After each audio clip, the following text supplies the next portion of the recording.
It is a Thursday night.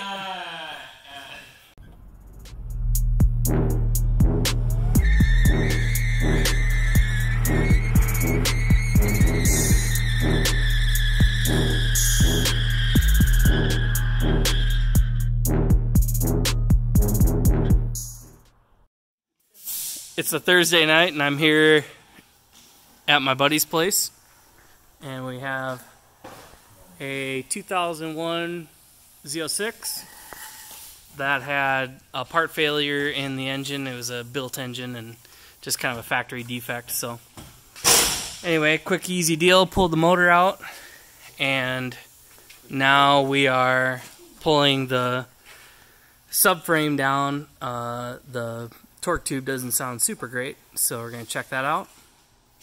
And so to do that, you kind of have to pull the whole rear end basically out of the car, subframe and all that good stuff.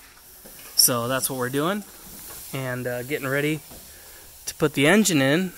Matt, where's the engine at? Over here, bitch, boy. Oh, there it is. So anyway, sweet power plant there, which is 6.2 or something like that. 6.3 stroker LS1 basically, but has different heads and a bunch of different stuff on it now. So this engine, as it sits, made 450 horsepower, 450 wheel. So pretty potent little combo there.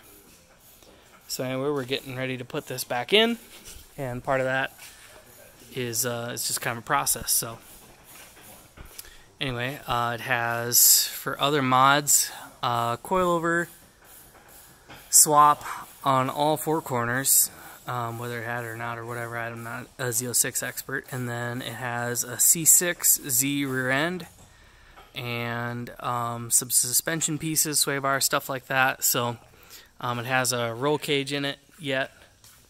So pretty dirty car. Pretty sweet little car. So anyway, we've been doing some wrenching on it. We actually did this process once before when we put that engine in it the first time. But it's just one of them deals, you know, when you turn them up, the parts are just under more stress. And actually what happened was one of the, I believe one of the pins in the roller lifters, it was a comp roller lifter, backed out. And it basically started galling up and seizing against the side of the lifter bore until it actually did back out enough where it like kind of pushed out. So anyway, this has now been machined. They machined that out, the lifter and everything. The valve did technically just barely kiss the piston, but it's a pretty low clearance engine as far as valve to piston clearance is concerned. And so anyway, just one of them deals. So they machined out the lifter, they machined out the lifter bore, and then they pressed a sleeve into the block because this is an aluminum block. So just kind of one of those deals. Had a little machine shop time, and so now it's ready to go back in. So this is the process. We got the wheels off here now, and we're going to keep going here shortly. So anyway, neat car. We're going to try and get it on the road here. Kind of something we slaved over for a while was kind of what wheels to go with, because the wheels that we had were kind of a boomerish type of a wheel. So Matt was pretty stoked to get these wheels, and they are sweet. So this is a, what is this? Well, I know it's a Gransport wheel, but I'm saying what size is the tire? It is a 325/30/19 on a Gransport wheel.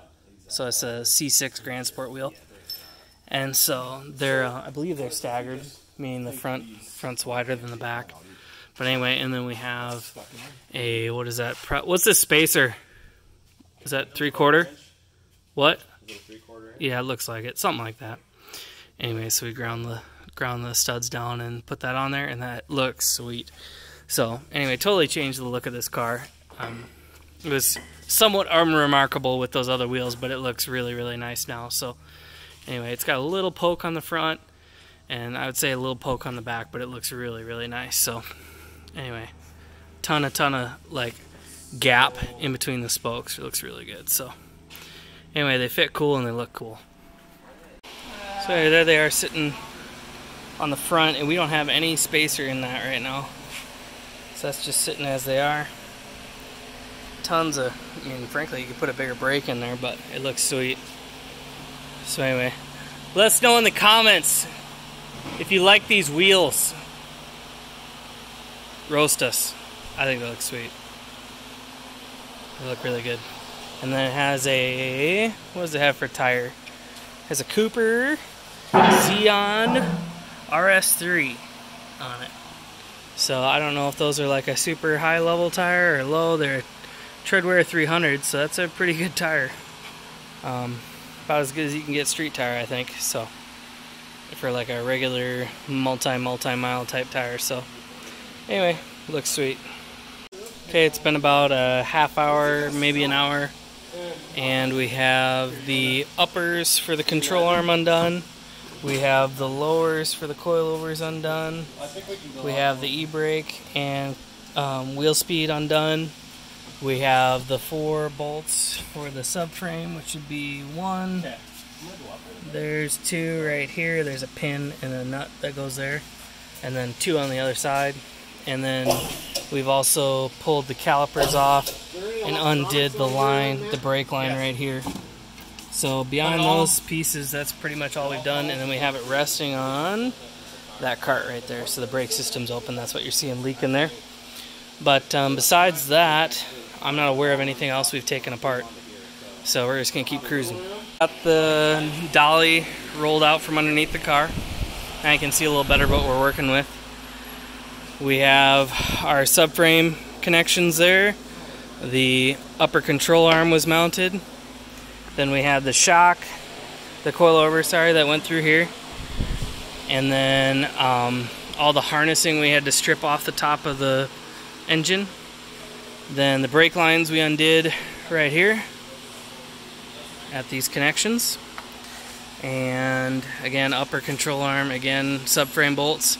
And then we had the torque tube was mounted up on the input shaft, and we took that off, shifter off. Obviously you have to do that through the inside of the car. We tried to leave the shifter on, but basically it got hung up on the there's brake lines that go down like through the tunnel. They go like through the transmission tunnel, and so anyway, those were hung up. It was actually hung up on the side of the shifter was kind of snagging them. So anyway, we undid it right here, undid the shifter and pulled that out, and then we basically undid the housing bolts for the torque tube, and here we are. So we're going to kind of evaluate. The whole point of doing this is because we can't really get the engine in, or not can't. It's very difficult to get the engine in, maybe not even possible, I don't even know. And also the torque tube sounded a little gravelly, so we were going to check this thing out, see about bearings and stuff or whatever, which honestly it feels okay, but we're going to do a little closer inspection now. So anyway, other than that, I would say everything looks pretty darn decent, so we'll keep wrenching. Alright, we got it back down. That literally took, with 4 guys, nice lift, nice racks, probably 2.5, 2 hours maybe. I don't know, maybe less than that. So super slick. It might take a little longer to put it back in, you know, stuff comes out easy, but anyway, the car's been sitting for just a minute while the engine was getting repaired. So anyway, this car is a red interior. This is probably a pretty bad showcase right now because it's a little tore up, but it's got red with black in there. Looks sweet. Kind of a 2000s vibe to it. So anyway, yeah, neat car. I imagine we'll see quite a bit more of this car in the future, which is good. So, thanks for watching.